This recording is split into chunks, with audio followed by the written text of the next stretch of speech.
Hey,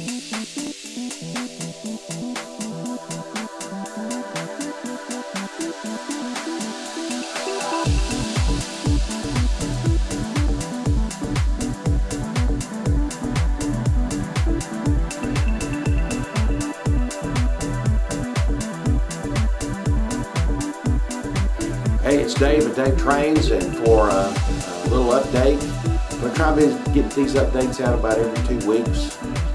That's my goal for this year. So anyway, let me go over what I've done, and plus show you what I won from Cousin Vinny's giveaway, Christmas giveaway. So hey, let's get to it. All right. I've been looking forward to getting this. Kind of interested in it. It's a, if I remember correctly, it's a Union Pacific, which of course I run L&N, but hey, who turns down a locomotive? So we'll see how this works or looks. Probably later this evening I'll look it up on N-Scale database. And that's a pretty good website. If you go to it, if you have a question about an old locomotive you got or any locomotives, it'll pretty much tell you when it was made and if it's DCC compatible. See what we got here. Got a bag, bubble wrap. Man, it's heavy. Sticker. That's the first sticker I've ever gotten. Thank you, Vinny, very much.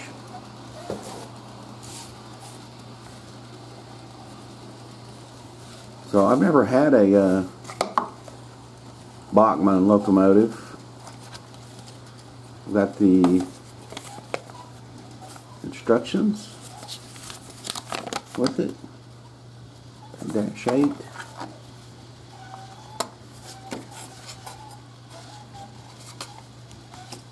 Let's see if I can get this out. It's in there. Wow, that looks nice. Thank you, Vinny. Very nice indeed. So it's got the old Rapido couplers on it, so hopefully I can convert that to DCC. I'd like to see it on my layout. Oh, I'll put it up here so you can see it. Looks like everything's there. All the handrails. Horns there. Yeah, pretty cool. Thank you, Vinny. We'll see what we can do with that. All right, well, let's talk about the layout here. Here, let's put Vinny's card right there. How about that? Nothing like advertising, if you can see it. Okay, so hang on a minute. Let me get this stuff put away.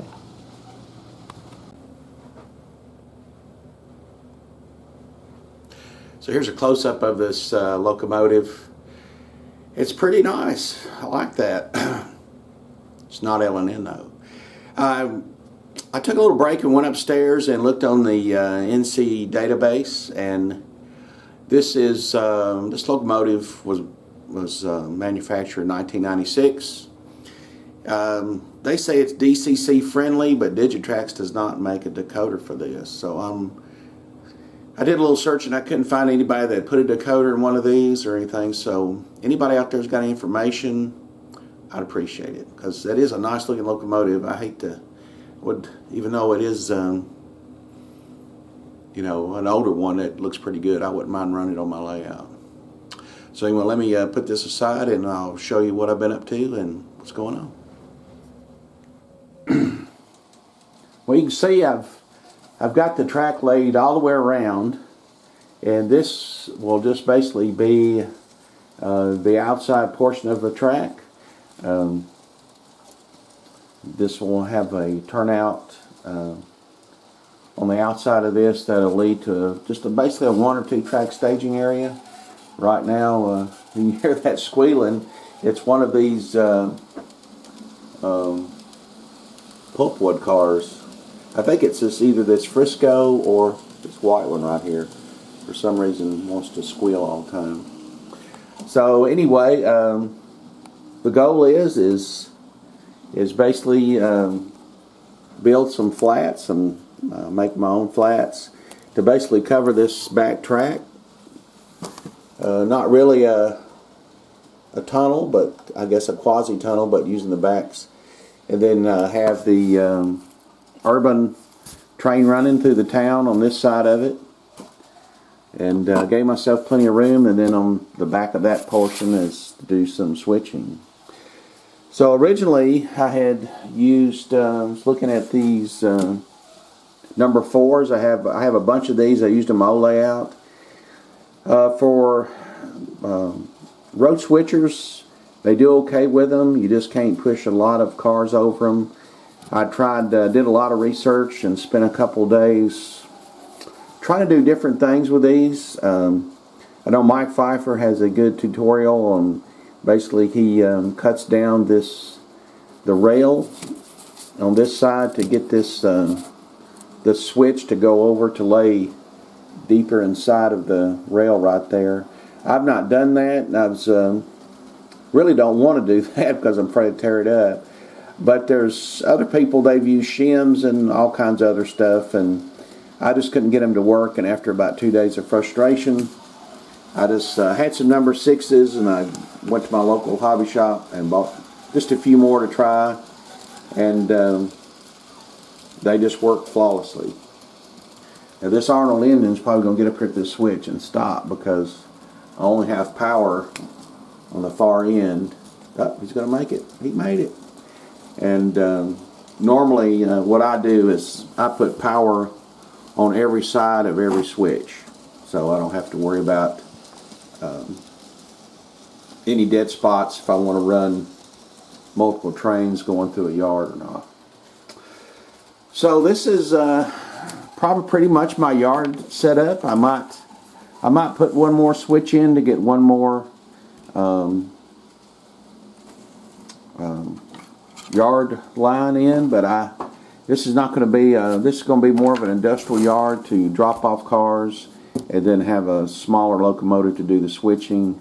Basically from this area over here, there'll be another peninsula here when I figure out how I'm going to put my paper mill in here, and then it'll also go back, excuse me for making you sick, over in this area. There'll be some industries along this line. There'll be a pretty good sized water scene over this way with multiple bridges, I hope. And of course on the outside will be like I said, a 1 or 2 track storage staging yard, so to speak. But you know, it's only me down here, so whether I think I can fit that in, but if not, that's okay too.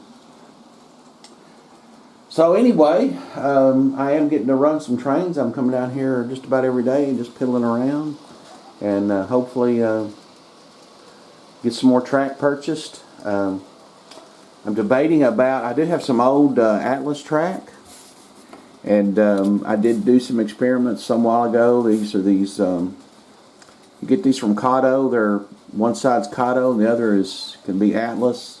You can see how that's made. And it works good.